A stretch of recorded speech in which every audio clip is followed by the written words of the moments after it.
Claro, sin problema. Buenos días, bienvenidas, bienvenidos. Hoy, viernes 13 de octubre del 2023, nuestra cuarta sesión del Seminario Permanente de Innovación Didáctica lleva por título Propuestas didácticas para la reflexión sobre la inteligencia artificial. Este, Tenemos la fortuna de contar con dos colegas, este, animosas del tema y que, bueno, pues nos van a compartir varios puntos a reflexionar y también a trabajar bueno, en sentido operativo también que impactan en la didáctica seguramente. Me permito presentar a la doctora Mónica Ortiz García. Ella es doctora en educación por la Universidad Contemporánea de las Américas, maestra en tecnología educativa por el Instituto Tecnológico de Estudios Superiores Monterrey, licenciada en pedagogía por nuestra universidad. Ella es profesora de tiempo completo, adscrita en la División de Humanidades en el programa en Pedagogía en la Facultad de Estudios Superiores Zacatlán. Es coordinadora del diplomado Dimensiones de una práctica docente innovadora. Ha participado como responsable y corresponsable en diferentes proyectos de investigación en programas nacionales e internacionales. Sus líneas de investigación son la psicopedagogía en adolescencia y en adultos, innovación educativa e instituciones de educación superior, competencias digitales docentes. Cuenta la doctora Mónica con varias publicaciones al respecto. Me permito también presentar a la doctora Irma Mariana Gutiérrez Morales. Eh, Ella es doctora en ciencias políticas y sociales, maestra en comunicación y licenciada en periodismo y comunicación colectiva, todo esto por nuestra Universidad Nacional Autónoma de México. Es profesora en la Facultad de Estudios Superiores Zacatlán y en el programa de posgrado en Ciencias Políticas y Sociales. Ha encabezado y participado en 10 proyectos de investigación institucional auspiciados por los programas PAPIT, PAPIME y PAIDI en nuestra universidad. Fue jefa del Departamento de Comunicación y Estudios Culturales de la Unidad de Investigación Multidisciplinaria de la Facultad de Estudios Superiores Zacatlán, auditora interna de sistemas de gestión de calidad para la coordinación de la investigación científica, tutora en línea del programa Habitat Puma de la Dirección General de Cómputo, Tecnologías de la Información y la Comunicación, autora de 19 publicaciones entre libros, capítulos de libro y artículos de revistas indexadas. Sus líneas de investigación de la doctora Mariana son tecnologías educativas, cibercultura y estudios del discurso. Es actualmente miembro del Sistema Nacional de Investigadores del CONACYT nivel 1. A las dos, muchas gracias, un aplauso virtual y pues dejamos los micrófonos abiertos para ustedes, para la interesante ponencia que nos van a dar. Les recuerdo a los colegas, a las colegas que se encuentran, ponernos en el chat su nombre para la asistencia y asimismo, si van surgiendo dudas o comentarios, los podemos ir colocando en el chat o al final de la participación de nuestros dos ponentes, podemos levantar la mano para participar. Muchas gracias, doctora Mónica, doctora Mariana. Adelante, por favor.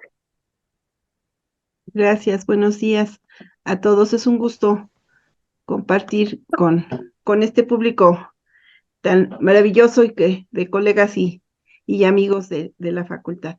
Muchas gracias, Eduardo y Charito, por la invitación. Y bueno, nosotros les vamos a compartir algunas propuestas didácticas para la reflexión sobre la inteligencia artificial. Y en este sentido, pues vamos a hablar de algunas cuestiones que competen a los procesos de enseñanza y aprendizaje en relación con la inteligencia artificial y la inteligencia artificial generativa. Vamos a trabajar, creo que ya aquí en este seminario se ha abordado el concepto de inteligencia artificial e inteligencia artificial generativa, entonces, bueno, vamos a hacer de una manera muy breve. Platicaremos sobre habilidades básicas para el manejo de herramientas de inteligencia artificial, algunos ejemplos de prompts con GPT-4, Después haremos un comparativo de algunas herramientas y la reflexión sobre los procesos de aprendizajes. También algunos ejemplos que ya hemos utilizado en clase de estas herramientas y de ejercicios como recursos didácticos. Y por último, cómo generar una visión crítica en relación a este tema tan actual. Bueno, pues me voy a permitir trabajar con ustedes la primera parte. Y como les decía, ya se ha abordado estos conceptos, entonces nada más va a ser allí un breve repaso como punto de partida. ¿Qué es la inteligencia artificial? Bueno, pues esta es una definición de varias que circulan actualmente, y es la capacidad de las máquinas para imitar y realizar tareas que normalmente requerirían inteligencia humana. Sabemos que involucra tareas como el reconocimiento de voz, toma de decisiones, resolución de problemas y comprensión del lenguaje natural.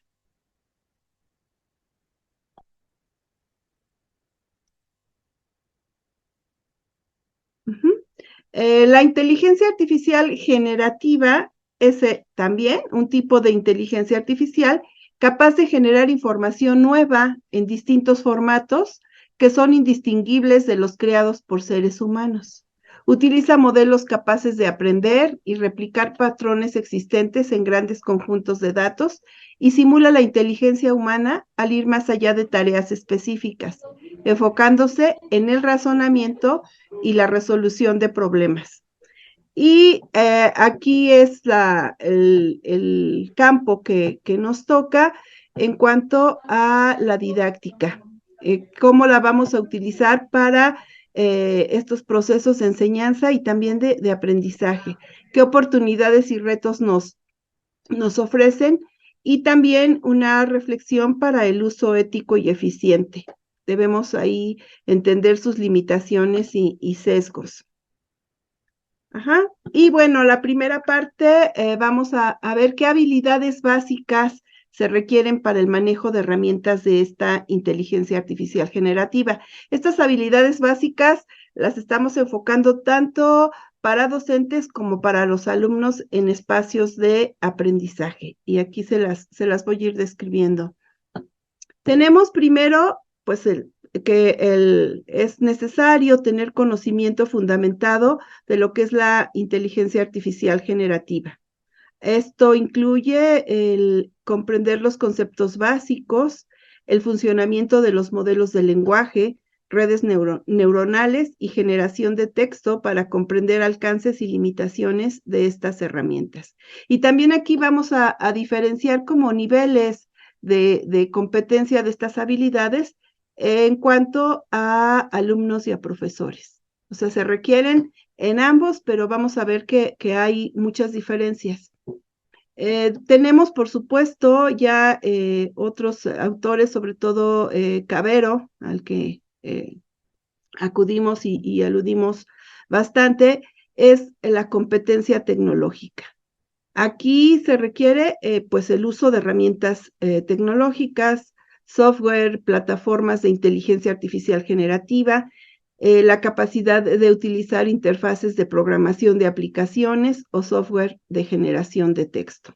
Y esto, bueno, tanto docentes como alumnos, ahí ya tenemos algunos elementos. Otras dos habilidades muy importantes, pues es la habilidad en la evaluación ética. Es decir, qué implicaciones éticas existen al utilizar la inteligencia artificial generativa en el aula y en la investigación. Ahí incluye la comprensión de temas como el sesgo algorítmico y la privacidad de los datos. Otra habilidad es la creatividad y diseño de actividades. Ahí se refiere a la propuesta de tareas relevantes y atractivas. Ay. Tenemos también la capacidad de adaptación como habilidad, que es pues la disposición para aprender y adaptarse a nuevas herramientas y actualizaciones en el campo de la inteligencia artificial generativa. Ayer que preparábamos la exposición comentábamos que pues ya no hay vuelta atrás, ¿no? Estamos en este momento y es difícil ya regresar. El conocimiento disciplinario, que es una de las competencias docentes que se valoran mucho más, que es el manejo del contenido, ¿no? Que se va a mostrar. Ahí cada uno de los profesores, pues lo tiene indudablemente. La habilidad de comunicación es otra, que es esa posibilidad de explicar claramente conceptos y sobre todo transmitirles a los alumnos para su uso. Y otra fundamental que va a estar y que creo que creemos que es el kit del uso didáctico de la inteligencia artificial en el aula, pues es el desarrollo, el fomento del pensamiento crítico. ¿Para qué? Para explorar las implicaciones de la inteligencia artificial y generar reflexión sobre su uso ético y social. O sea, está en toda la propuesta didáctica desde la planeación. Debemos siempre tener como presente qué procesos de pensamiento estamos fomentando y cómo van a impactar en el aprendizaje de los alumnos. Otras habilidades básicas, pues son la evaluación y la retroalimentación, que también van a modificarse. Los formatos que estábamos utilizando ya no van a ser compatibles a lo mejor con estas nuevas propuestas. Y, por supuesto, se requiere una colaboración interdisciplinaria. Trabajar con expertos en tecnología y en el tema para integrar herramientas específicas para la enseñanza y el aprendizaje. Ahí, porque se ha trabajado y llega desde otros ámbitos, pero hay que como concretar en la parte didáctica. Ahora también otro de los temas importantes para entender lo que les vamos a mostrar de la propuesta didáctica es la importancia de los prompts. ¿Qué es eso? Ya creo que también ya se ha trabajado, pero bueno, lo repasamos. Un prompt es un mensaje o indicación para solicitar información a un programa o aplicación. Es lo que podríamos decir similar a lo que era una consigna y que generalmente es la indicación de alguna actividad con fines didácticos que damos a los alumnos y que ahora ellos se la transmiten a las herramientas de inteligencia artificial. Entonces es súper importante cómo se están redactando, cuál es el sentido, qué procesos de pensamiento vamos a promover y pues tienen sus características. Si circula un cuadrito sobre una fórmula para crear indicaciones, ¿no? O los prompts en ChatGPT sobre todo. Aquí lo hicimos la traducción y hay que considerar 5 elementos. Es decir, el contexto, la tarea, la instrucción, debe ser muy claro el texto y sobre todo aquí nos dicen al final la traducción es como refinar, ¿no? Es seleccionar muy bien el lenguaje para incluir algunos ejemplos.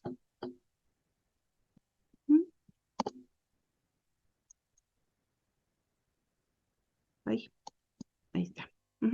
Y vamos a tener aquí, les vamos a mostrar algunos ejemplos. Por ejemplo, aquí para alguna tarea que nos pueda servir la inteligencia artificial, el chat sobre todo, uno muy recurrente, pues es el resumen de textos extensos. Y entonces la indicación podría ser, resume el texto que aparece a continuación en 250 palabras destacando las ideas principales, los puntos clave y los puntos esenciales para facilitar un aprendizaje y una comprensión más rápidos. Que comentábamos Mariana y yo, ahora con el uso de estas herramientas, esta indicación se la hacíamos a los alumnos y pues hacían ellos el resumen y lo entregaban. Ahora, si les damos esta encomienda, lo va a hacer la inteligencia artificial. Entonces debemos pensar como profesores qué vamos a hacer antes, durante y después del ejercicio y del uso de la herramienta, porque si no vamos a ir como a regresar a una enseñanza, yo creo que incluso ni siquiera comparable con la tradicional. ¿Qué van a hacer los chicos? Van a utilizar la indicación, la tarea, copian, pegan y ya no hicieron absolutamente nada. Igual y el profesor, pues también vamos a evaluar y vamos a decir qué excelente resumen hizo el alumno. Entonces hay que ir como más allá y pensar cómo vamos a trabajar con estas herramientas. Tenemos también, ay, perdón. También mejores habilidades.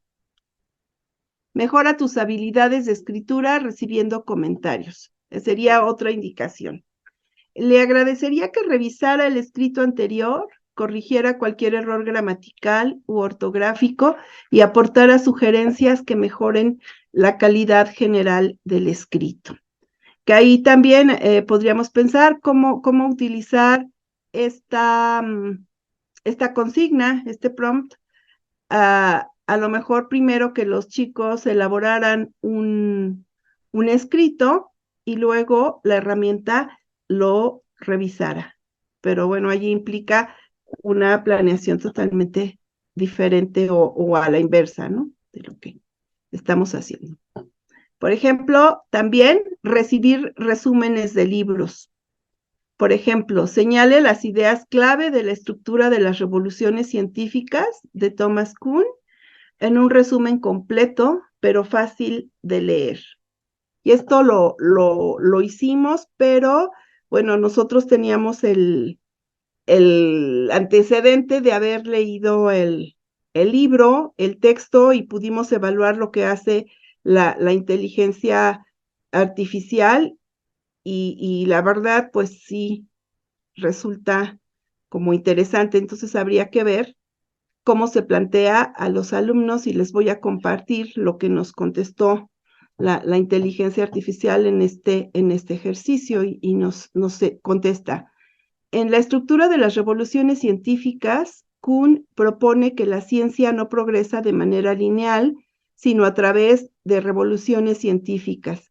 Estas revoluciones ocurren cuando una teoría dominante es desafiada por una nueva teoría que ofrece una explicación más completa y precisa de los fenómenos observados. Durante estas revoluciones se produce un cambio de paradigma donde los científicos adoptan una nueva forma de ver y comprender el mundo. Kuhn también destaca la importancia de los momentos de crisis en la ciencia, ya que son oportunidades para el surgimiento de nuevas ideas y enfoques. Ese es su resumen. Luego le preguntamos qué era la ruptura epistémica, nos define, y otro concepto que es, sabíamos que estaba en el libro, pero le preguntamos qué es la inconmensurabilidad en las teorías científicas y quién lo propone, y pues sí, nos responde que Kuhn, efectivamente, y que se refiere a la falta de comparabilidad o compatibilidad entre dos teorías científicas diferentes debido a diferencias en los conceptos, métodos y supuestos subyacentes. Entonces ahí pues tenemos una tarea enorme en pensar cómo vamos a elaborar esas consignas y sobre todo para generar aprendizaje en los alumnos, porque pues las tareas van a estar allí resueltas. Otra forma de utilizar estas herramientas pues es para resolver problemas. Por ejemplo, comparte un enfoque sistemático paso a paso para resolver un problema o un reto específico. Que aquí también podríamos, incluso como profesores, a lo mejor nosotros utilizarlo e indicar que tenga algunos errores y luego compartirlos con los alumnos y que ellos identifiquen en dónde hay fallas. Pudiera ser una de las estrategias. Y continuamos con el comparativo de herramientas y la reflexión sobre los procesos de aprendizaje. Bueno, muchas gracias. Voy a tomar la palabra. En primer lugar, quiero agradecer al doctor Eduardo, a la doctora Charo la invitación y por supuesto a todos y todas las presentes por compartir con nosotros esta plática. Este comparativo que nosotros hicimos fue, digamos, una especie de exploración un poco sobre las herramientas, pero como el tiempo apremia, me interesa mucho que vean los resultados de este comparativo. La tarea fue muy sencilla, ¿no? La tarea es, primero, nosotros somos profesoras de tecnologías educativas en pedagogía junto con Eduardo Chávez y otros profesores. Y entonces, bueno, cuando uno se pregunta cómo vamos a incorporar el uso de la inteligencia artificial en nuestras clases de tecnología, que por cierto, yo llevo dando la materia pues ya 15 años y por supuesto que han cambiado muchísimo, creo que más que ninguna otra materia. Yo recuerdo todavía cuando les empezaba a enseñar a hacer vínculos en PowerPoint, a abrir una cuenta en Facebook, es decir, eh, es cuando ves realmente cómo ha sido esta expansión inusitada, ¿no? De la parte tecnológica.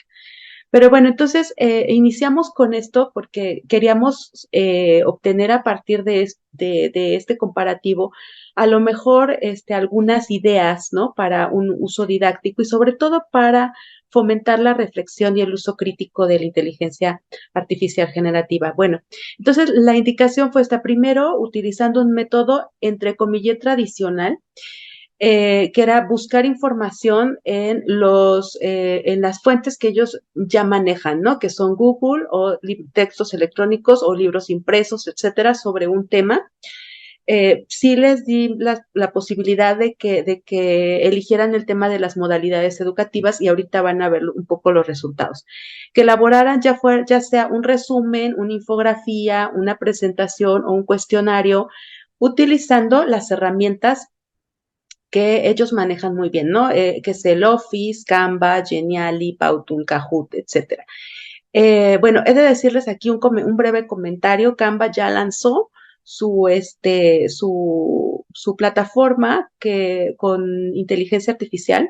Entonces ya no solamente nos ofrece plantillas de diseño, sino también una parte del contenido y cosas ya más automatizadas. Y por otro lado, les pedí que, bueno, esa era la primera parte de la actividad. La segunda, que replicaran este producto, pero ahora utilizando alguna herramienta de inteligencia artificial generativa. Y les puse algunos ejemplos, bueno, algunas opciones. En el texto está ChatGPT, ChatPDF. ChatPDF es maravilloso porque tú subes un archivo PDF y te hace un resumen. El uso de presentaciones como Gamma, como Tommy, ahí, que son, bueno, ya en la sesión pasada la doctora Erika mostraba un poco estas herramientas. La creación de imágenes, ahí está Crayon, Dalí, Leonardo, Midjourney, y podcast, video y animación tenemos Flickr o Runway que son muy utilizadas, ¿no? Y que son sumamente intuitivas o sumamente fáciles de utilizar. Ahora, tengo que decirles otra cosa aquí muy importante. Bueno, no sé si sea importante, pero tengo que hacer un paréntesis al respecto. Nosotros como profesores de tecnologías, y yo en lo particular, ya desde hace varios años desistí de mostrarles, de dedicar mis clases a enseñarles a usar una herramienta. Es decir, a decirles, primero aprietan el botoncito este y después, porque ya me di cuenta que nuestros alumnos son otra generación, una generación totalmente distinta que aprende de una manera totalmente distinta a nosotros. Entonces, ellos aprenden por descubrimiento, ellos aprenden, sobre todo estas cuestiones técnicas instrumentales, las aprenden por descubrimiento, las aprenden por práctica, por ensayo y error, buscan tutoriales, entonces realmente no es necesario, pero sí es necesario como orientarlos un poco hacia cuál es la lógica y también despertar en ellos este sentido crítico. Bueno, entonces estas fueron las indicaciones y les voy a mostrar algunos de los resultados que a mí me parecieron relevantes. Fíjense, este primer resultado,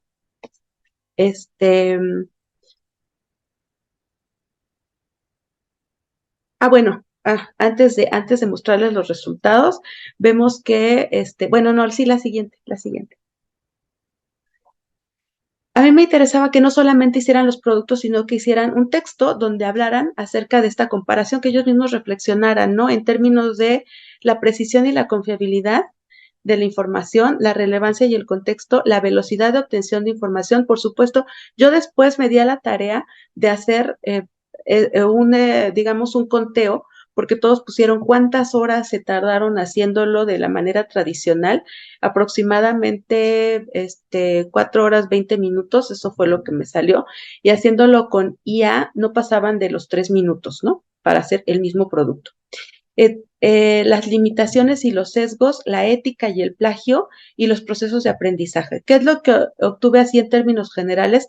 Son muy confiados en relación con la relevancia de la información que obtienen con la IA. Es decir, no son de ir a buscar las fuentes, de verificar la información, o sea, ellos confían en que la información que les está dando la IA es válida y es verificable, sobre todo si se trata de un tema serio. Pero ahorita vamos a ver algunos de los resultados, que eso es lo que me interesa compartirles. Ahora sí, la siguiente. Fíjense, no es mi intención que lean todo el párrafo, solamente les voy a comentar. Puse ahí IH, inteligencia humana, y después IA, inteligencia artificial. Es un párrafo que escribió la estudiante a propósito de una lectura de Cavero, de Julio Cavero, sobre e-learning. Moni y yo somos fans de Julio Cavero, por eso siempre lo estamos utilizando en nuestras clases. Y después, utiliza chat PDF para que le haga el resumen. Entonces, fíjense, aquí hay dos cosas muy interesantes. En primer lugar, el reconocimiento que hace la estudiante a propósito de las ideas del autor, cuando dice, el autor también discute la importancia del papel del profesor y del estudiante en el e-learning, ya le está dando como ya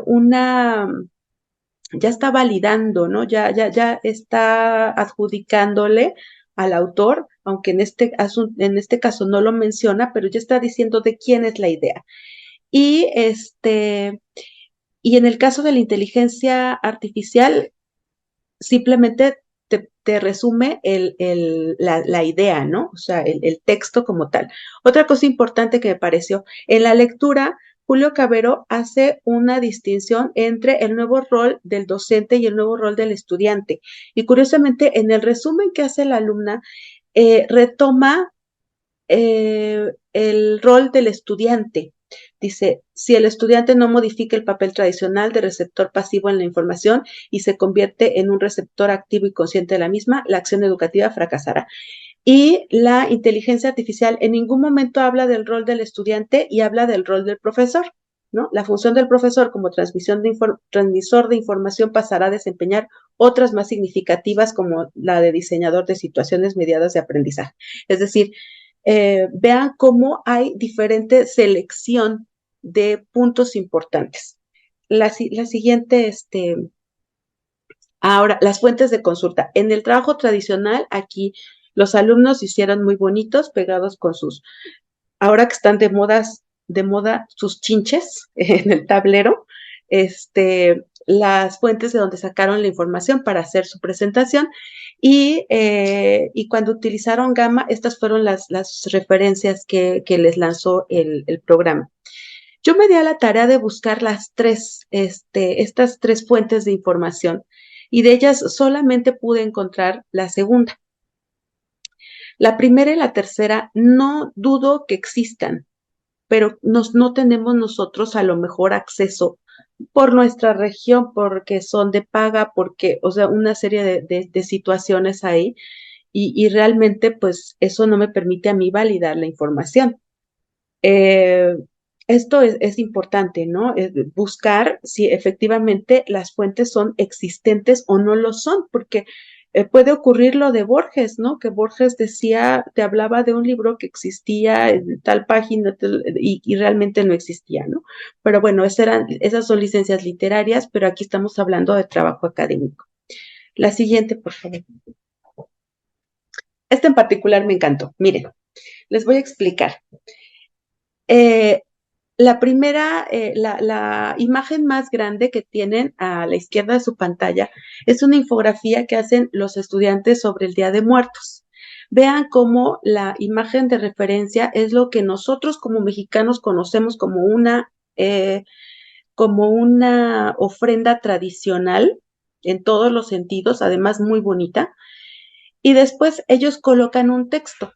Si no lo alcanzan a leer, se los leo. Dice, el Día de Muertos es una fecha muy especial para todos los mexicanos, ya que es un día, perdón, muy especial, ya que es una fecha, y por cierto, ahí se comieron la C, lo que indica que sí lo hicieron ellos, en la que las familias recuerdan y celebran a sus seres queridos que ya no están vivos, como los abuelitos, abuelitas, tíos e incluso mascotas. Ingenuamente, ellos pretenden con la IA crear una imagen y copian este párrafo en Dalí, que es una herramienta que te permite generar imágenes a partir de que tú hagas una descripción.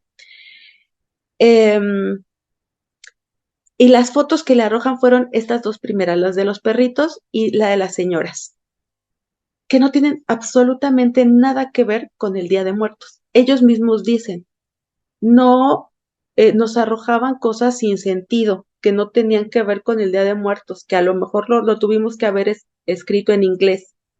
¿Por qué existe esto? Pues porque hay sesgos, hay sesgos culturales, ¿no? ¿Y de dónde viene la información?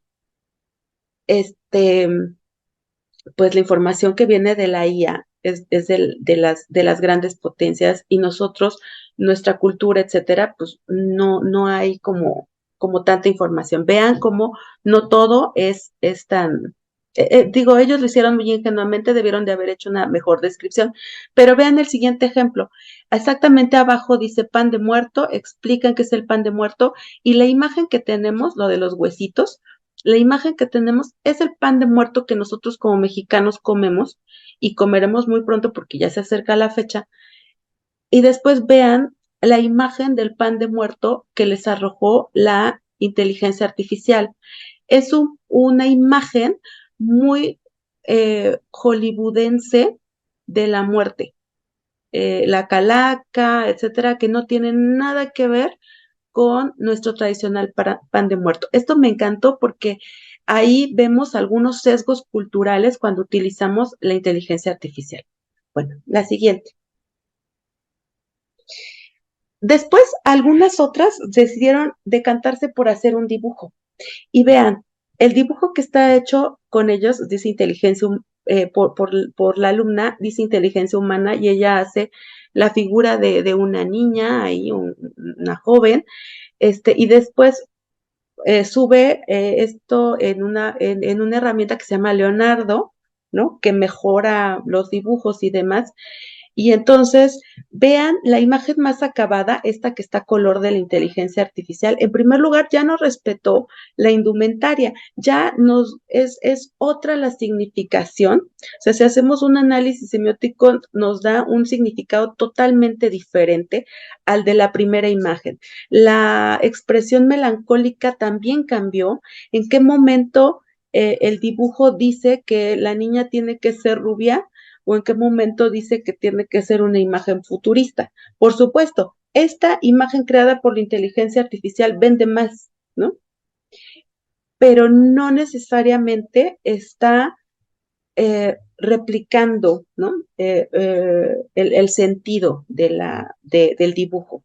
Entonces, bueno, además, aquí no podemos ver, por ejemplo, lo que sí vemos en el dibujo, los trazos, ¿no? Los errores durante el trazo, toda la técnica del dibujo, y lo que tenemos, pues, es una animación, bueno, un dibujo ahí perfectamente realizado, ¿no? Por parte de la inteligencia artificial. La siguiente. Y después algunos se fueron a hablar acerca de estas modalidades de e-learning, B-learning y M-learning. Y entonces vean, fíjense, estos son de 4 trabajos distintos, ¿no? De 4 estudiantes diferentes. Eh, estos cuadros que les presento corresponden a una diapositiva que hicieron en 4 equipos diferentes. Uno está nombrado como ventajas y beneficios del e-learning, otro como características del B-learning, otro como ventajas del M-learning y otro como definición del M-learning. Y lo que vemos es exactamente lo mismo. O sea, todas dicen flexibilidad, al menos 3 de las 4 hablan de accesibilidad, al menos, es decir, vemos un contenido repetido para 3 modalidades diferentes, educativas diferentes. ¿Dónde está la diferencia? Todos utilizaron Gamma, por supuesto. Aquí entra mucho en juego el prompt, ¿no? La indicación exacta que nosotros vamos a dar. Pero esto, por supuesto, ellos no tienen la referencia porque ellos hicieron su presentación y dijeron, está todo muy bien, perfecto. Pero yo cuando empecé a hacer la comparación entre los trabajos que entregaron, pues ahí veo este tipo de cosas. Bueno, todo esto, la siguiente, nos arroja como insights, ¿no? Acerca de el uso didáctico de la inteligencia artificial generativa.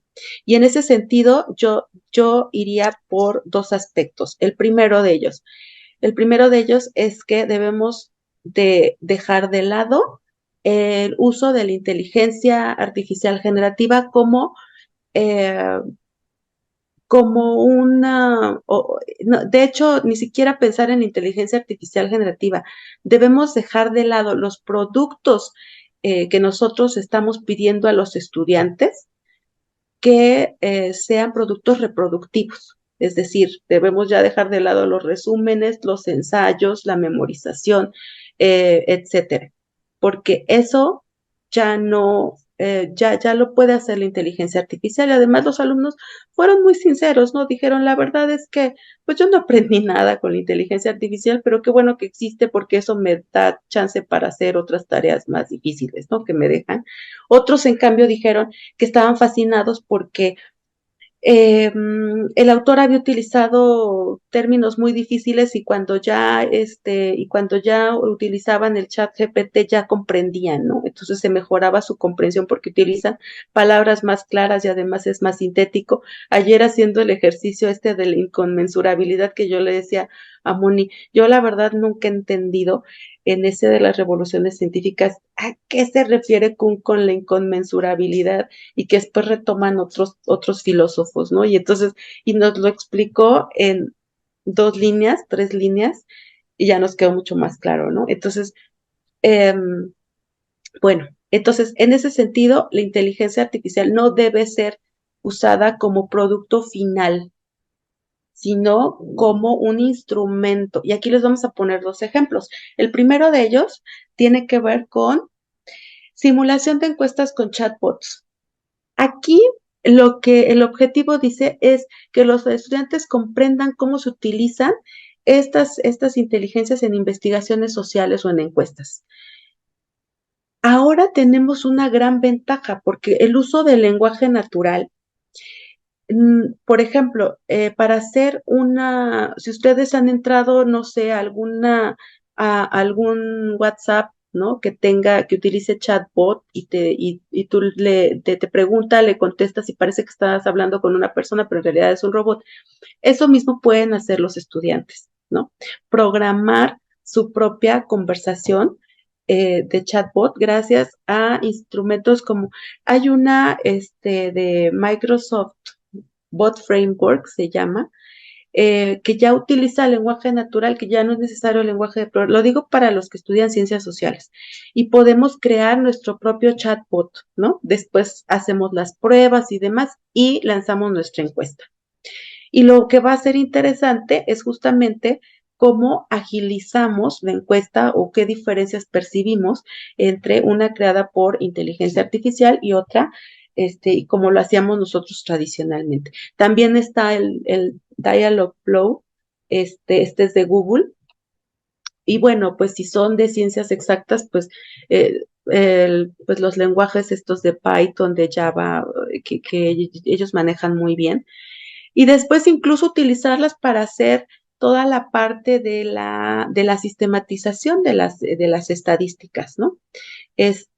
Ahora tenemos cosas como bueno, yo utilizo una de visualización de datos que se llama Tableau, que me parece maravillosa, ¿no? Y hay muchas otras herramientas, desde un Google, ¿cómo se llama? El spreadsheets o no sé qué, el del Excel, este, que son maravillosos, que te hacen nubes de palabras, otras herramientas que te hacen nubes de palabras, un Atlas T que te hace, no sé, una cantidad de análisis, cualitativos impresionantes, pero ya incluyes la inteligencia artificial y estas herramientas como un instrumento, ya no tanto como el producto final. Bueno, esta es una opción, ¿no? El siguiente ejemplo es creación de narrativas históricas con generadores de texto. Aquí los estudiantes investigan sobre algún evento histórico y después le piden a ChatGPT o a cualquiera otra, Lucía, etcétera, que creen, por ejemplo, discursos diarios, escenas ficticias, diálogos, etcétera, y luego, después de haber hecho la investigación, podemos hacer un comparativo. Es bien interesante porque justamente ayer, Moni y yo, bueno, estuvimos haciendo una serie de experimentos y entonces le decía, yo le pedí que me hiciera un diálogo ficticio entre Miguel Hidalgo y Costilla y José María Morelos y Pavón. Y se los quiero leer nada más un pedacito, porque sí lo hizo así hasta con los personajes y demás. Dice Miguel Hidalgo y Costilla, dice, nuestra lucha no solo, empieza de otra manera, ¿no? Pero esto me parece interesante. Nuestra lucha, dice Miguel Hidalgo, no solo es contra la opresión, sino por un México mejor. ¿Tienes algún plan estratégico en mente, José María? Y José María Morelos y Pavón sonríe y dice, he estado pensando en una constitución que garantice derechos para todos, independientemente de su origen. Es la base de un México verdaderamente libre. Y ahí me remitió a los sentimientos de la nación. Entonces, y bueno, no, deberían de verlo. Esto lo hizo ChatGPT, no lo hicimos nosotros, ¿no? Pero como eso, después nos pusimos a decir, a ver, nárranos un día en el Calmecac, ¿no? La escuela esta de los nobles, mexicas, aztecas. Y entonces nos decía, hacen ejercicio, hacen, etcétera, y entonces podemos hacer una comparación, ¿no? Podemos siempre buscar ese lado crítico. Y bueno, la siguiente, creo que esta parte puede ser muy divertida, pero también tenemos que discutir sobre problemas que son sobre a los que nosotros desde nuestra geografía, desde nuestra localización, tenemos que eh, entrarle. Estas solamente retomamos cuatro. La primera, el extractivismo de datos. ¿Qué estamos hablando con extractivismo de datos? Que los datos privados acaban perteneciendo, dice, a quien los extrae, nos dice Carlos García, y no a su titular. Nosotros, déjense ustedes de nuestras fotos, de nuestras, que ya son, si nosotros las publicamos en Facebook, son de Facebook, ¿no? Eh, déjense ustedes de eso, nuestro conocimiento. Cuando nosotros hacemos un artículo y lo subimos, ya forma parte. Y esto tiene que ver mucho con las políticas, pero no podemos hacer nada porque nosotros cuando damos a aceptar, ¿no? Entramos a una página, creamos una cuenta y nos dice aceptas las políticas y nos da mucha flojera leerlo porque son larguísimas y tiene términos bastante complicados, bastante complejos y entonces pues le damos que sí, ¿no? Porque pues al final pues necesitamos usarla y entonces estas grandes empresas, estoy hablando de Google, estoy hablando de Facebook, estoy hablando de X antes Twitter, estoy hablando de Microsoft, ya utilizan la información y la comercializan. ¿Y cómo la comercializan? Porque nosotros, si estamos utilizando herramientas de IAG, por ejemplo, Tommy, ahí para generar presentaciones, tenemos una serie de créditos. Ah, ¿quieres seguirlo usando? Ok, tienes que pagar $9 al mes para poder seguir utilizando esta herramienta. Y entonces viene la siguiente parte, el colonialismo digital. Somos consumidores. Los imperios tecnológicos, dice aquí, nos han hecho creer que no existe alternativa y que cualquier producto local, software, hardware, apps, no será igual de bueno, rápido y eficiente que los suyos. Entonces terminamos nosotros dependiendo de esas aplicaciones tecnológicas. No, sí, sí es muy bonito, ¿no? Entonces todos así nos venden, de verdad, nos venden las cuentitas de vidrio, porque decimos, no, hombre, qué maravilla, ¿no? Con esto ya puedo hacer mi tarea, mi trabajo, puedo hasta hacer un programa académico y demás, pero nos está costando porque nosotros no estamos creando esta infraestructura, ¿no? El siguiente punto tiene que ver con este, miren, solamente, nada más era un pequeño, 200 países existen en el mundo y de esos 200 países, uno solo, que es Estados Unidos, tiene el 40% de empresas que desarrollan inteligencia artificial, casi la mitad. China es el número 2 con el 11% de estas empresas. Israel, ahorita en conflicto, también el 11%. El Reino Unido de Europa es el más avanzado, tiene el 7% de las empresas de inteligencia artificial. Y Brasil es el único país de América Latina que figura en el ranking y está ubicado en el número 17. Como siempre estamos viendo estas brechas, esta polarización que se está abriendo. Los países que llegan primero a la innovación tecnológica, lo decía Castells, son los que establecen las reglas y son los que generan la rentabilidad, ¿no? Del producto. El siguiente punto que tenemos que discutir son los sesgos de la información. Miren, Cathy O'Neil en el libro Weapons of Mass Destruction, o sea, armas de destrucción matemática, también hay otra autora que habla sobre algoritmos de opresión. Nos dicen que no hay una neutralidad estadística en la ciencia de datos. Reproducen asimetrías de clase, género, raza, automatizando la desigualdad social. Ustedes entren a Google, no estoy hablando de inteligencia artificial generativa, ustedes entren a Google Imágenes y busquen mano y les va a poner manos de cierto tipo. No les va a poner manos de color negro, de gente de raza negra, no les va a poner manos que tengan artritis, no les va a poner manos es decir, sí hay un sesgo, ¿no? Nos están diciendo cuál debe ser la visión que debemos de tener a propósito de las cosas. Hay sesgos culturales, hay sesgos de género. Aunque no lo crean, ¿quién está etiquetando esos datos? Seres humanos que están a lo largo y ancho del mundo. Mucha gente le pagan por etiquetar estos datos y después estos datos los utilizan estos grandes corporativos de herramientas de inteligencia artificial para que pues nosotros los usemos y los compremos, ¿no? Y bueno, ya ni hablar de las brechas, y no solamente estoy hablando de la brecha digital, estoy hablando de la brecha socioeconómica, estoy hablando de las brechas de género, estoy hablando de las brechas, o sea, de todo tipo, ¿no? ¿Y cuáles son esas consecuencias? Pues la marginación de muchos, el enriquecimiento cada vez mayor de otros tantos. Bueno, ya para terminar, nada más tomamos esta frase de IBM que dice, la IA no reemplazará a las personas, pero las que utilizan la IA, las personas que utilizan la IA, reemplazarán a quienes no lo hacen. Desde mi punto de vista, es muy fuerte, ¿no? O sea, es una frase muy fuerte.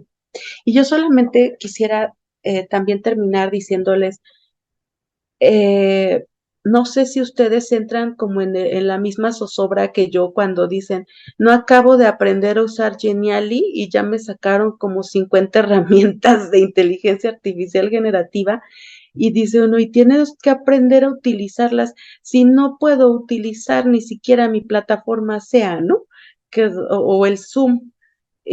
No acabo y ya tengo que aprender otras cosas, pues así es la revolución tecnológica, ¿no? Me parece que, pero hay que aprender a hacer filtros. Por supuesto que hay que entrarle, o sea, no nos queda de otra, hay que entrarle a las herramientas.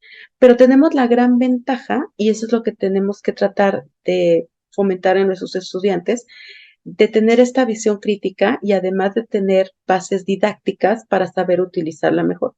No tenemos que aprender a utilizar absolutamente todo.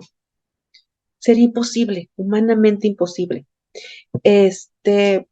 Utilicemos lo que nos sirva, lo que nos ayude. Entendamos la lógica, no tenemos que picarle así y así y así, entendamos cómo funciona. Y eso pues nos va a sacar como de muchos problemas. No sé si quieras, Moni, agregar algo para concluir. No, Mariana, por el momento no. Pues entonces, con eso terminamos y estamos, muy agradecidos por habernos escuchado y, y pues a sus órdenes por si surgen preguntas o comentarios. Gracias. Híjole, qué interesante todo lo que nos han comentado. Bueno, pues están unas reflexiones que nos dejan, a partir de la experiencia que van desarrollando y esta invitación de probar, pero siempre sin dejar de lado estas cuestiones de las brechas, ¿no? Que muy bien al final decía Mariana. Antes de darle la palabra a la doctora Tere, Charito, se movió el chat. Así es, se movió. Y bueno, empezamos con un comentario donde Betty Pichardo estuvo de acuerdo con un comentario que hizo Mariana sobre la manera en que los estudiantes aprenden hoy día, que son diferentes. Y entonces, Betty, si entendí bien, me dices, y si no, me regresas, ¿no? Que los estudiantes de educación a distancia aprenden mucho más rápido a utilizar las herramientas. Pero bueno, creo que hizo alusión a ese comentario.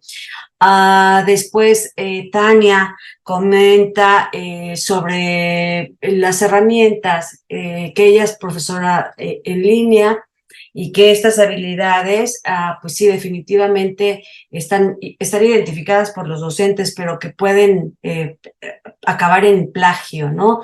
Y que también está de acuerdo con Mariana sobre la atención que tenemos que poner a las fuentes que nos generan estas herramientas del lenguaje.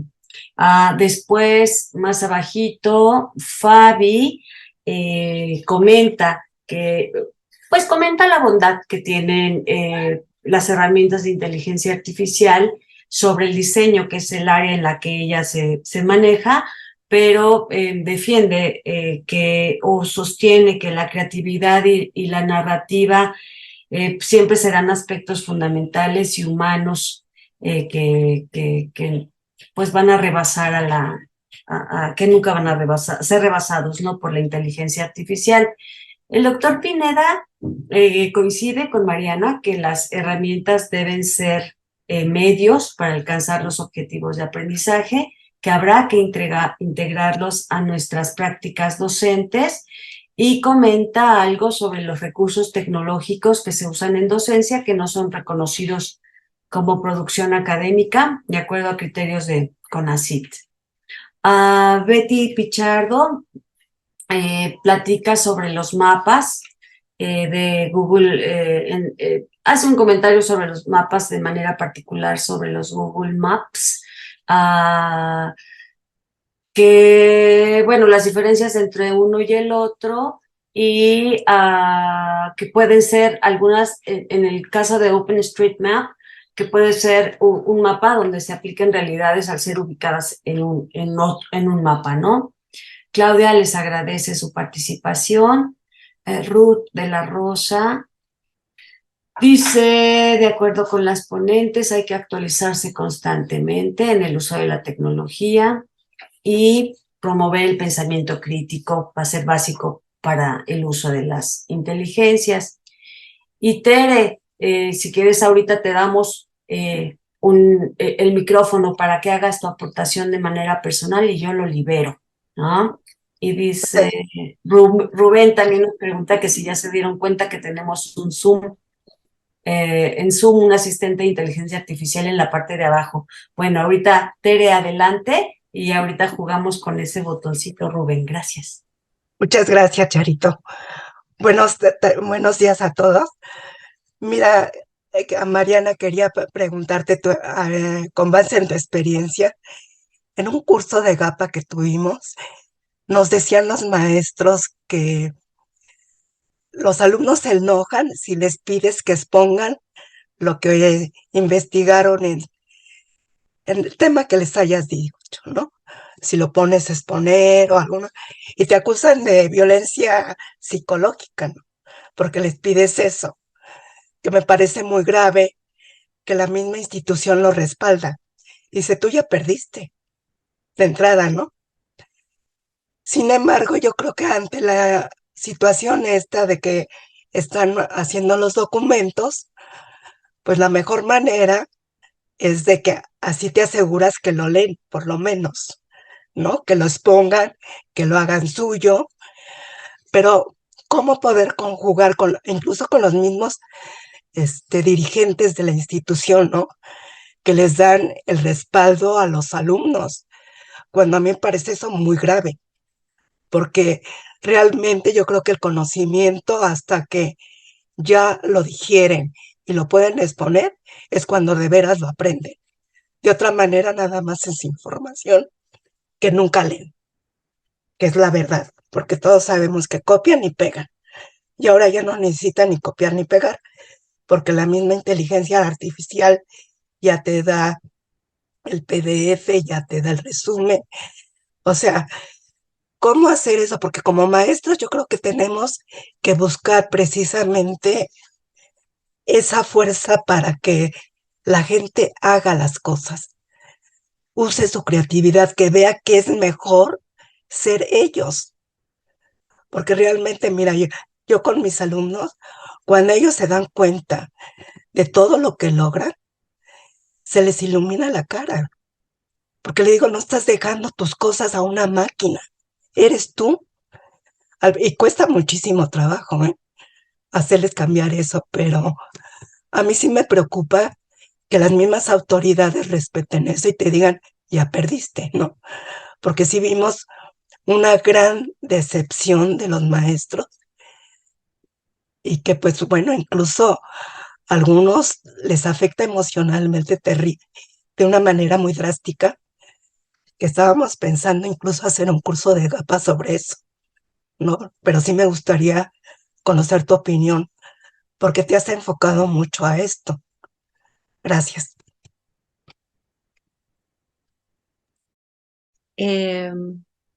Bueno, en primer lugar, muchas gracias por el comentario, doctora. Efectivamente, yo también soy de la idea de que, en primer lugar, este asunto de las exposiciones es sumamente importante y no solo porque compartan la información o porque la lean, sino porque les ayuda a desarrollar otras habilidades, habilidades de comunicación, es decir, enfrentarse a un auditorio, tener que explicar con sus propias palabras y nosotros lo sabemos porque somos profesores, a lo mejor lo que no entendimos cuando lo leímos, cuando lo tenemos que explicar, entonces tenemos que hacernos entender, porque si nosotros no lo entendemos, menos lo van a entender nuestros alumnos. Entonces yo creo que sí sería importante.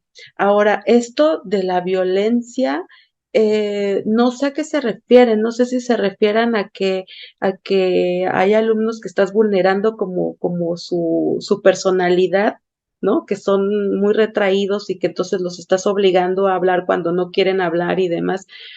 Eh, Pues sí, más o y menos eso, que les da flojera. sí, Más que los intimides, es que te estoy haciendo la chamba, ¿no?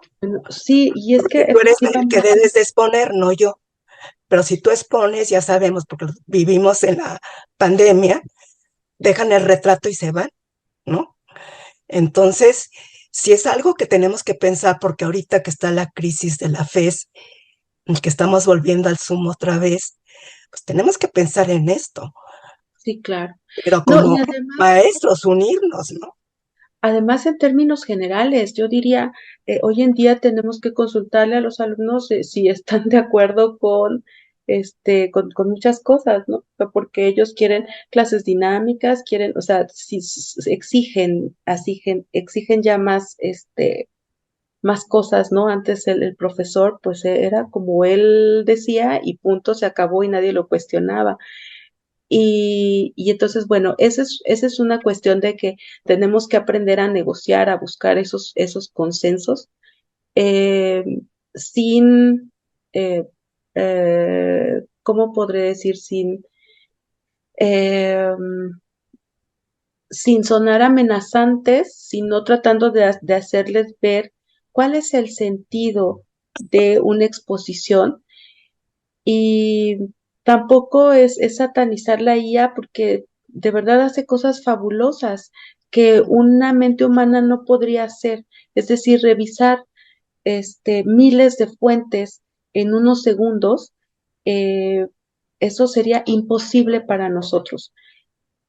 Pero el otro punto que me parece también que es muy importante es ese, que nosotros también no nos quedemos con lo que nos da la herramienta, sino eh, eh, procesarlo también, validarlo, integrarlo como parte de otras actividades, sea una exposición o sea un experimento, una práctica, un proyecto, etcétera. Hay que buscar otras maneras de utilizarlo como una herramienta, sí, muy valiosa, pero que no sea el punto final. Y si lo vas a exponer, que sea pues con tus palabras, ¿no? Y ahora explícamelo, podemos hacerles preguntas como muy concretas para ver si efectivamente entendieron, ¿no? ¿Cuál es el sentido de eso que les dio la inteligencia artificial? O para qué les sirve, o que nos pongan ejemplos, o cosas así, ¿no? Y si mediar en la parte de el rol del docente con el rol del alumno y las nuevas cosas que pues se nos exigen en términos de respeto a sus propios derechos humanos o derechos del estudiante, ya no sé cómo llamarlo, pero también los nuestros, pues hay que buscar negociar, ¿no? Y sobre todo si estamos hablando de educación superior, yo creo que es un poco más fácil, porque en los niveles más básicos, um, no tienen como este sentido de la madurez, de la importancia de lo que están aprendiendo, de la contextualización, etcétera, ¿no? Pero ya en el nivel superior, pues hay que buscar esos puntos importantes. Gracias. Muchas gracias. Gracias, Mariana. Gracias, Tere. Betty, adelante. Hola, gracias. Buenas tardes. Pues muy interesante lo que nos platican. A mí me sigue sorprendiendo pues lo que se puede hacer y también sigo explorando todo lo que se puede hacer con la inteligencia artificial generativa y también como hasta dónde como docente justo esto que comenta, ¿no? De cómo guiar a los alumnos. Ahorita retomando la participación de la maestra Tere. Bueno, por ejemplo, yo en alumnos de nivel medio superior, pues utilizan mucho esta inteligencia artificial para responder justo lo que nos comentaban las ponentes, las sentencias que nosotros ponemos, ellos las ponen ahí y ya está ahí la respuesta. A mí me ha resultado fácil identificar cuando no está hecho por ellos, ¿no? Porque hacen esto las respuestas son muy generales. En mi caso, cuando yo trabajo con los alumnos, es mucho de su entorno, de su situación, de lo que pasa, porque son temas ambientales, ¿no? Entonces, pues las respuestas de la inteligencia artificial generativa son muy generales, no lo hacen concreto. Entonces, ahí ha resultado, digamos, sencillo. En el caso de la evaluación, les digo, bueno, está bien generada, esta información generada está bien, pero no la generaste tú. Y como no la generaste tú, no puedo evaluar realmente si tú puedes hacer como concreto lo que estamos viendo en tu entorno, ¿no? En ese caso. En el caso de la educación superior, también coincido con la profesora Mariana, en el caso de que podría ser más sencillo trabajar las implicaciones éticas en su proceso de formación profesional, ¿no? Entonces, ahí como trabajar esta parte de por qué sí o no usarla cuando nada más pasan la sentencia a la inteligencia artificial. Y también cuando comentaban lo de, por ejemplo, los resúmenes, ¿no? Poniendo este ejemplo de que se le dice a la inteligencia artificial esa sentencia, yo no sé, bueno, coincido en que el resumen no tendría que ser el resultado, pero sí tiene que ser todavía parte del proceso de aprendizaje dentro de una actividad que obviamente tiene que ser mucho más compleja, y ahí creo que volvemos otra vez al diseño de las actividades y a la planeación de una actividad para generar el aprendizaje, porque no nada más es que entreguen el resumen y entonces ahora pasamos a otro tema. O sea, ese resumen, ¿para qué te va a servir? Lo vas a utilizar en la siguiente actividad, te va a aportar para el trabajo final, cómo funciona, ¿no? En este caso, por ejemplo, el resumen, pero otra vez volvemos como al objetivo didáctico de las actividades o de los resultados que tienen que presentar. Pero algo que yo les quería comentar, más bien compartir, es que tengo un hijo pequeño y entonces, pues bueno, yo trabajo sobre todo en nivel superior, y entonces en la escuela ya me dijo la maestra, bueno, pues queremos que con su hijo dé un tema sobre el buen trato y como una actividad para los alumnos. Y yo dije, chispas, yo nunca he trabajado con niños tan chiquitos, ¿no? ¿Qué voy a hacer? Entonces era cuando estaba justo entrando a toda esta parte de la inteligencia artificial y dije, a ver, le voy a preguntar a ChatGPT si me puede sugerir una actividad. Bueno, quedé maravillada porque primero le dije una actividad para el buen trato, pues fue algo como más general, pero dije, no, a ver, pero es para niños de primaria. No, pero a ver, pero es para niños de 7 años. Bueno, pero quiero un cuento y quiero una actividad que sea como interactiva, que los motive y demás. Entonces me dio una serie de sugerencias que yo dije, ay, está, o sea, quedé así maravillada. Dije, sí, quiero hacer esa actividad con los niños de primaria. Pero también me di cuenta que yo tengo que adaptarla. O sea, me da la sugerencia general otra vez, pero yo lo tengo que adaptar específicamente a esa población. Entonces, con estos ejercicios he estado jugando y viendo justamente estos alcances, hasta dónde sí, hasta dónde no, para qué nos sirve.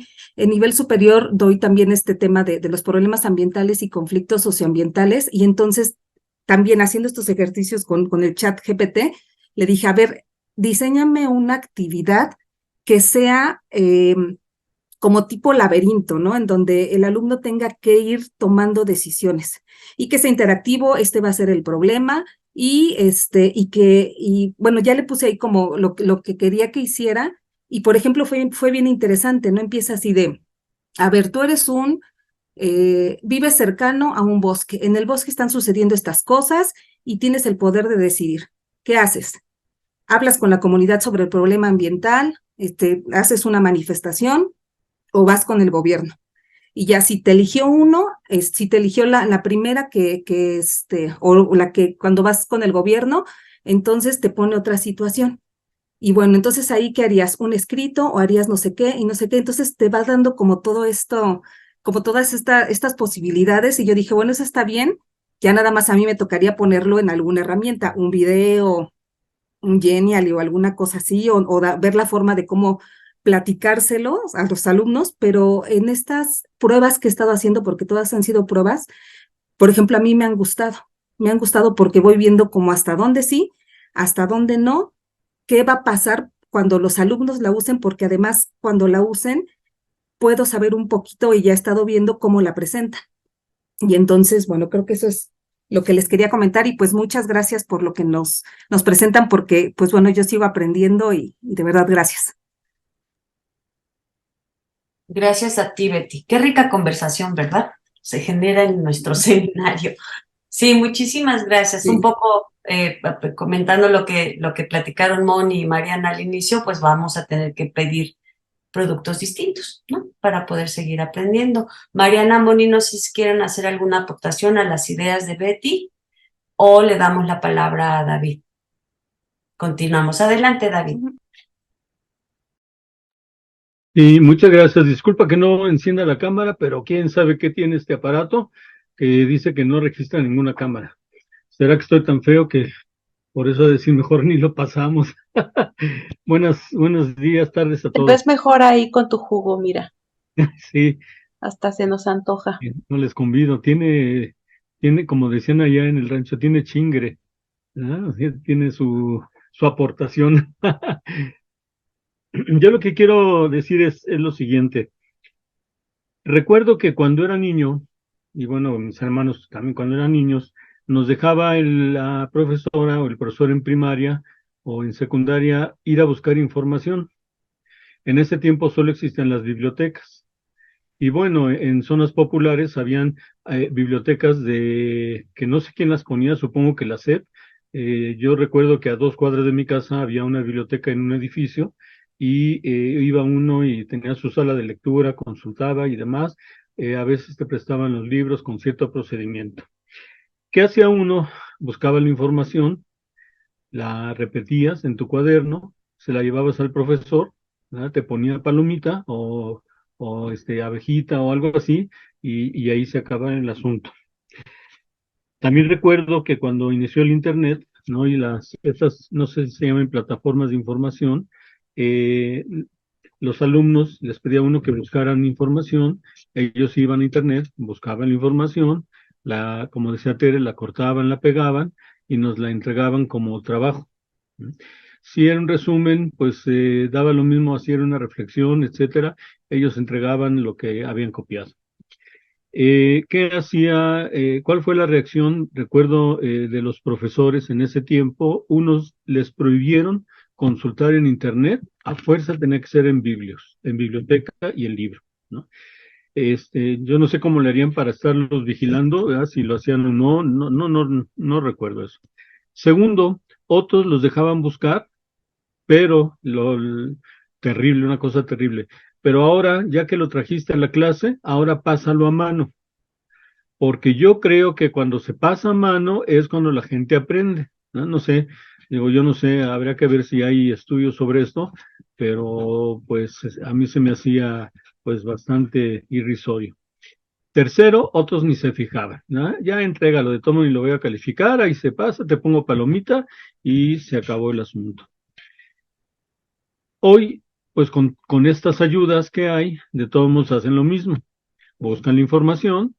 Ahora ya no tienen que cortar y pegar, sino ya quizá les da los textos completos según lo que estén pidiendo. Aquí la astucia del pedir, ¿verdad? Del saber pedir, y entregan sus trabajos.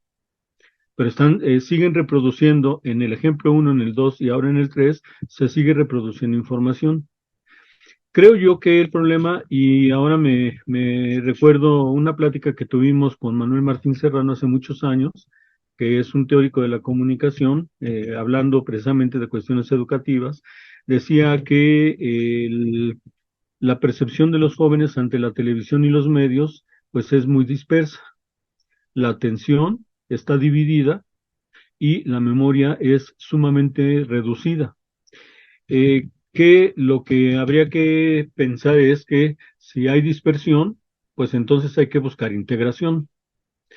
Si hay atención dividida, hay que procurar que la atención esté integrada. ¿ah? Si la memoria es reducida, pues hay que buscar, a partir no de la repetición, sino del recuerdo, buscar que el alumno pueda conservar reflexiones, vinculaciones, relaciones, integraciones, etcétera. Es decir, que la primera fase el alumno la cumple muy bien porque está entregando información. La segunda fase creo yo que es la que a nosotros nos toca y es la de mayor responsabilidad. Es ahora qué hago con lo que ellos hicieron para que yo les provoque que ellos entonces hagan algo diferente. Y creo que aquí el hecho, por ejemplo, de trabajar con el desarrollo de capacidades, de destrezas, de habilidades, etcétera, es muy importante y que pienso requeriría pues el que nos metiéramos, ¿no? A ubicar la taxonomía que quieran, el autor que quieran que desarrolle esta parte cognitiva y afectiva, y entonces estar trabajando esa segunda fase de una manera ya mucho más, digamos, en procesos de razonamiento, ¿no? En procesos de generación de nuevas ideas, solución de problemas, etcétera. Y entonces, pues creo posiblemente de esa manera podamos nosotros solucionar un poco esta situación. Es mi comentario. Muchas gracias. Muchas gracias, David. Nos dejas buena tarea para seguir formándonos en esos aspectos. Muchísimas gracias. Adelante, Tania. Hola, buenos días. Bueno, yo me dedico ya desde hace varios años soy docente en línea en licenciatura y efectivamente todo lo que han dicho mis compañeros tienen toda la razón. Nosotros, por ejemplo, y ahorita me acordé con lo que dijo la primera maestra, nosotros trabajamos con un problema prototípico en cada una de las unidades independientemente de la materia que te toque. Entonces, ese problema prototípico me da las herramientas para poder hacer diferentes actividades. Esas actividades tienen que estar relacionadas directamente con la asignatura. Por ejemplo, yo doy desarrollo sustentable, estado y globalización. Entonces, una de las actividades era ver de qué forma nosotros en la Ciudad de México podíamos teníamos en relaciones internacionales, porque esa es la licenciatura en donde estoy, como internacionalistas, ver de qué forma tenía que bajar la contaminación, pero tomando en cuenta los transportes sustentables o limpios, ¿no? Acá en la zona, por ejemplo, de Iztapalapa, tenemos lo que es el trolebús elevado y tenemos el cablebús. Son dos ideas que viene una de Colombia y una, bueno, en otros países, ¿no? En Perú tienen un cablebús.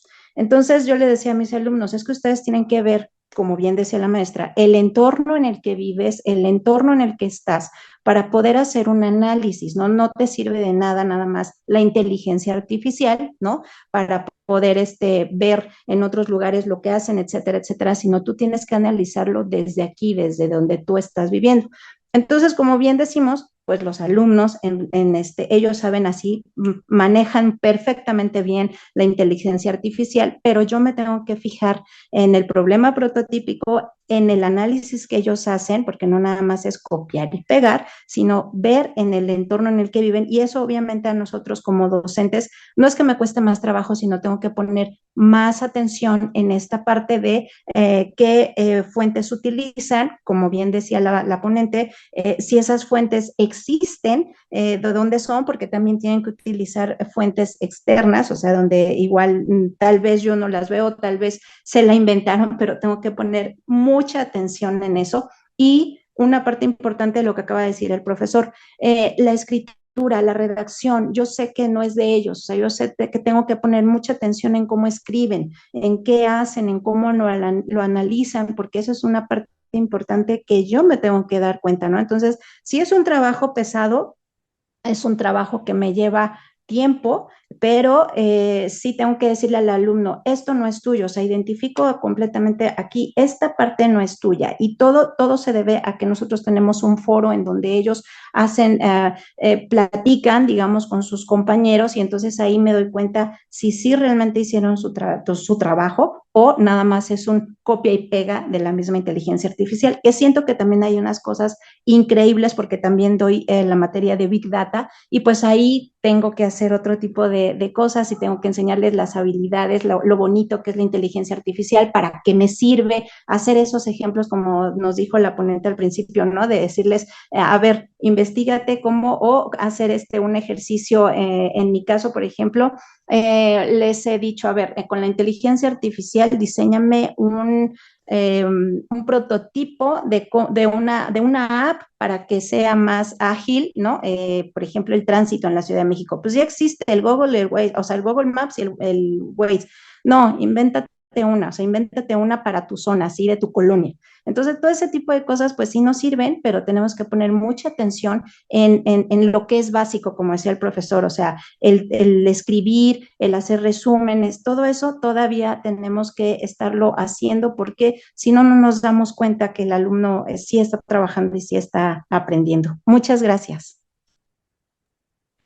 Gracias, Tania. Sin duda enriqueces las aportaciones de los colegas.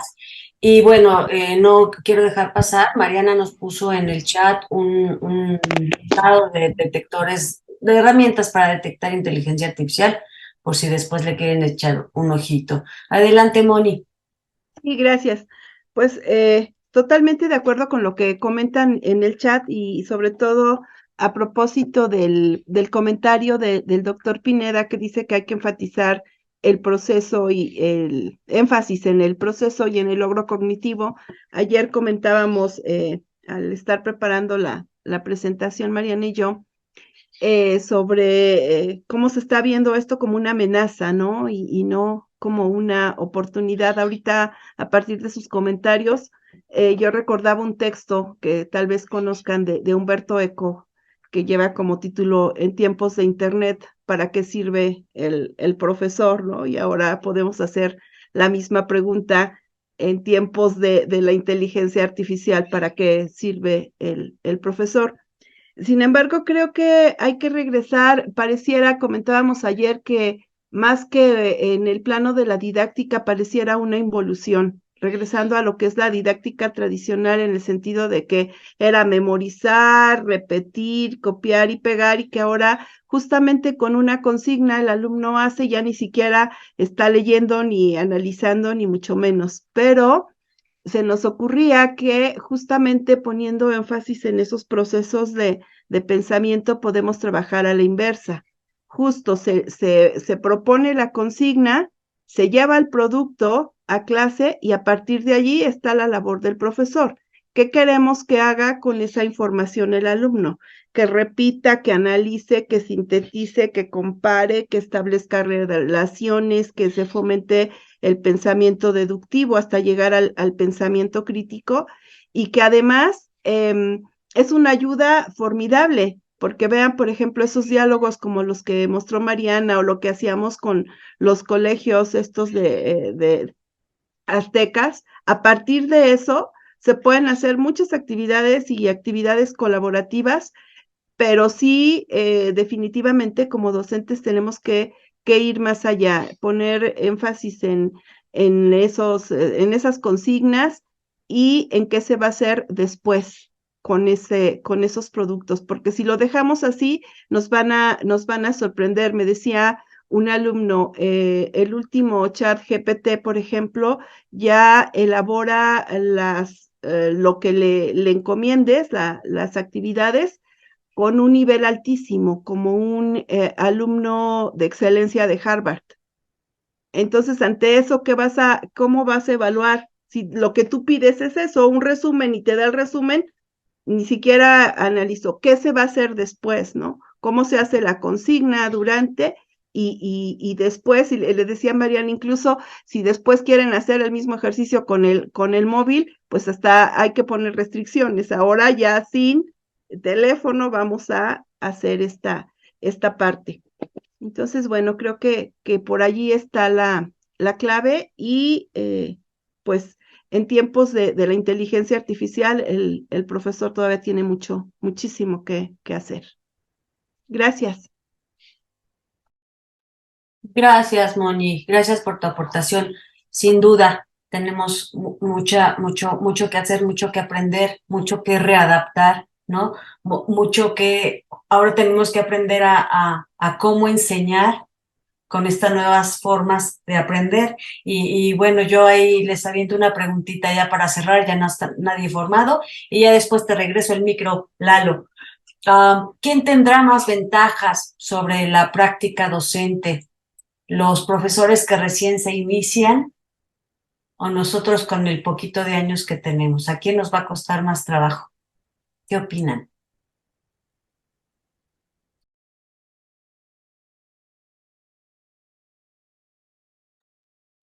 Moni y Mariana, ¿eh? O alguien más. Tu micro, Moni. Tu micro, Moni.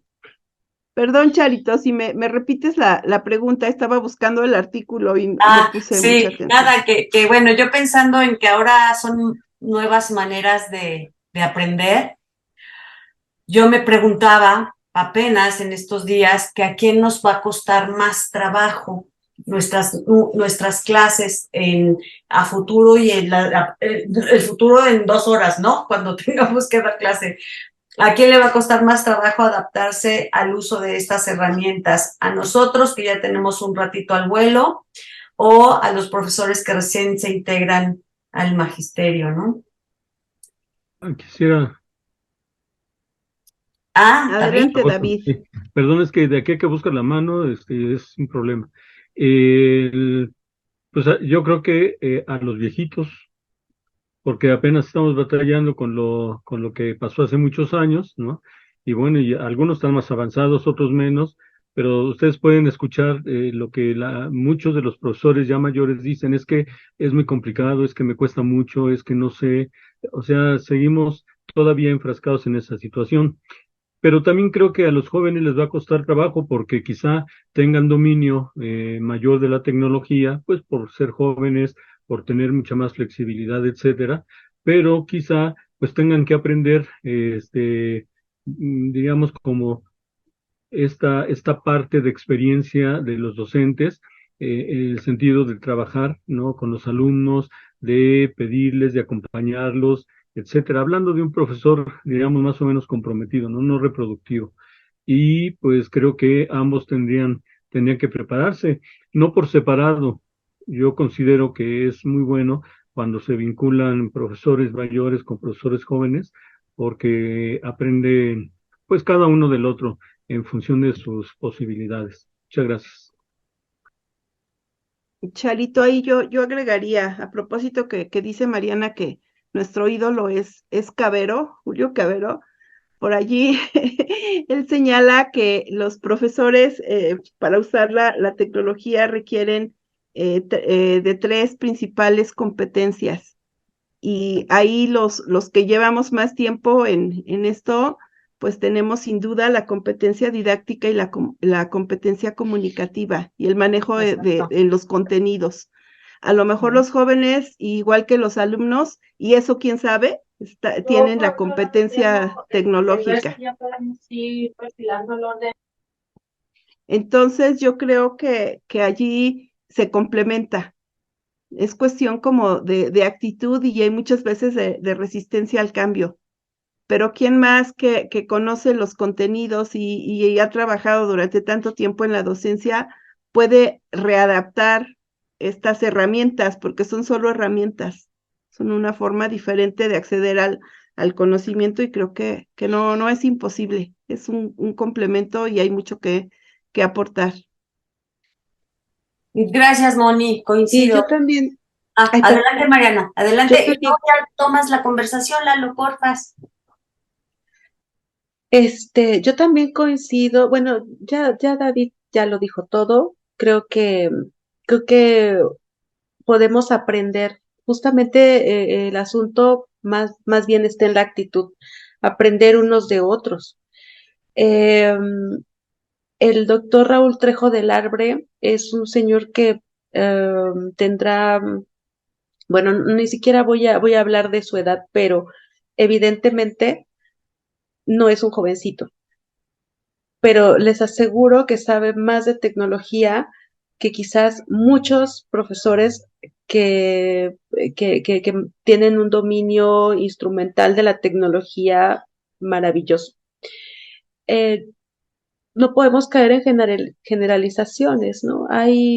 Habrá algunos a los que les cueste más una cosa, habrá otros que les cueste más otra, pero aquí el asunto es tratar de apoyarnos entre todos y todas para,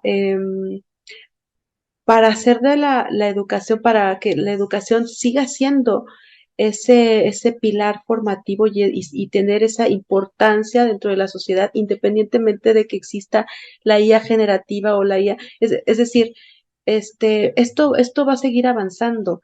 Esto que nosotros vemos así como tan reciente, desafortunadamente no es el último estadio de la inteligencia artificial. De hecho, la inteligencia artificial no está en pañales, existe desde hace mucho tiempo.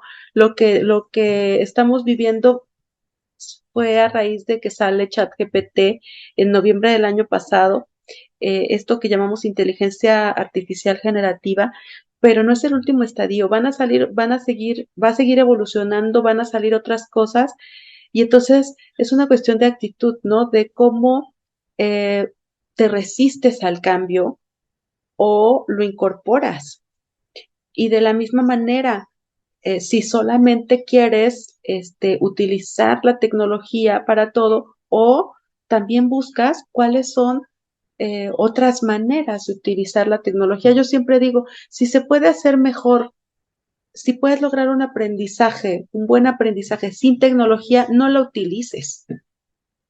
Eso es definitivo, ¿no? No porque sea lo de moda, porque es lo que estamos viviendo ahorita, estamos obligados a utilizarlo. Simplemente no lo utilices.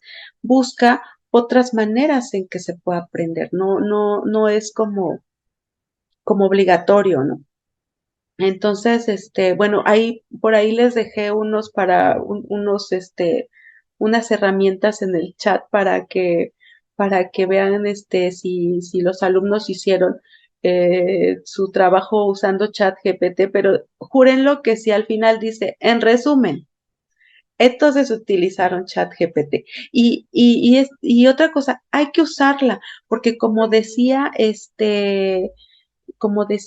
me parece que fue Betty, que le daban comentarios y que estaba maravillada, entre más lo utilicemos y entre más refinemos nuestros prompts y entre más, también la máquina va aprendiendo y nos va dando mejores resultados. Es decir, no se crean que, o sea, por eso están programadas así, por eso es inteligencia, pero acuérdense, la inteligencia automática no es inteligencia humana, pero va aprendiendo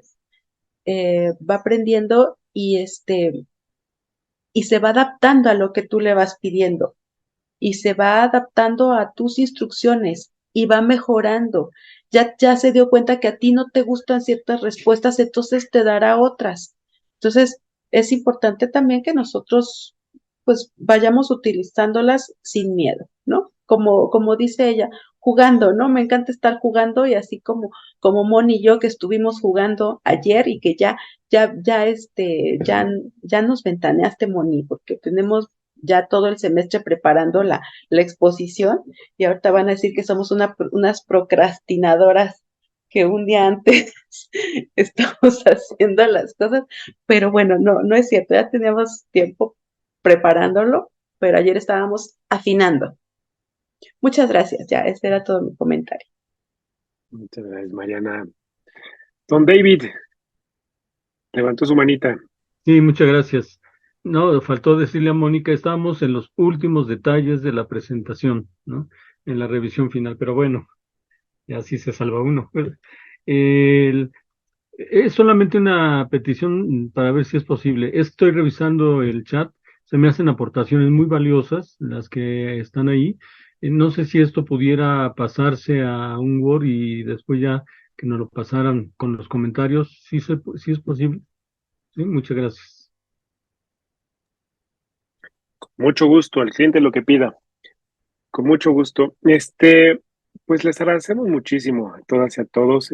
Estos chats se los mandaremos a su correo electrónico, al igual que la liga de la, este, de la, de la reunión que tuvimos el día de hoy. Les recordamos a las y los eh, presentes que si no han colocado su nombre completo, lo puedan hacer de una vez. Si nos hicieron falta por allá algunos. Y pues poquito para cerrar con esto, pues es que esta es la idea de este seminario, poner el foco en la didáctica y no en los elementos tecnológicos, ¿no? Y creo que ustedes lo decían, lo dicen en el chat, lo dijeron en sus comentarios. Es una invitación esta que nos hacen nuestras ponentes, las doctoras, sobre la reflexión también de cómo estamos enseñando, ¿no? Si mi didáctica es tradicional, pues evidentemente los chicos me van a dar la vuelta. Si yo les pido un ensayo en menos de un minuto, lo van a tener los chicos. Aquí el asunto será y también dentro de los elementos que nos ponía Moni al inicio, sobre las habilidades básicas que habría que desarrollar, pues también está lo del pensamiento crítico. Si estamos más por una didáctica crítica en la cual tengamos que elaborar, pedirles juicios de valor a los estudiantes, en la argumentación, el trabajo colaborativo, la solución de problemas, ahí está el asunto, ¿no? A la pregunta que hacía Charo, híjole, aquí nos va a costar trabajo. Y yo creo que nos va a costar más trabajo a las personas que la didáctica no la tengamos tan desarrollada en el aspecto más crítico, ¿no? Por allí habría que pensar esto. Y me parece bueno, pues ese es el foco, la intención de este seminario. Yo les agradezco muchísimo a todas y a todos los que están por aquí platicando, conversando de este tema. Paso a compartirles, ya tenemos sus constancias, pero pues andan por allá en Acatlán, entonces, ahora que nos abran las instalaciones, se las daremos con mucho gusto de forma personal. La Facultad de Estudios Superiores de Acatlán otorga la presente constancia a la doctora Irma Mariana Gutiérrez Morales, asimismo a la doctora Mónica Ortiz García por impartir la plática Propuestas didácticas para la reflexión sobre la inteligencia artificial como parte del Seminario Permanente de Innovación Didáctica por Mi Raza Hablará el Espíritu, Santa Cruz de Acatlán, Estado de México, 13 de octubre de 2023. Le agradecemos también al programa de pedagogía que siempre nos ayuda con esto, con estas constancias. Y Y bueno, pues con eso cerraremos. No sé si tengan alguna duda, algún comentario, colegas, sobre lo que se han comentado. Si Si no, ¿nos puedes decir cuándo es la próxima reunión? claro que sí, le digo, doctora, si me da un segundito, claro que sí. Es el 10 de noviembre. Viernes 10 de noviembre, está programada a las 4 de la tarde, Tere. Gracias, Chayo. No hay nada. Pues bueno, muchas gracias a todas, muchas gracias a todos por estar por aquí. Nos veremos en esa ocasión. Les mandaremos previamente la información para un recordatorio. Gracias, Mariana. Muchas gracias. Moni, Charito, muchas gracias. Y a todos ustedes por estar por aquí. Nos estamos viendo pronto. Gracias a todos.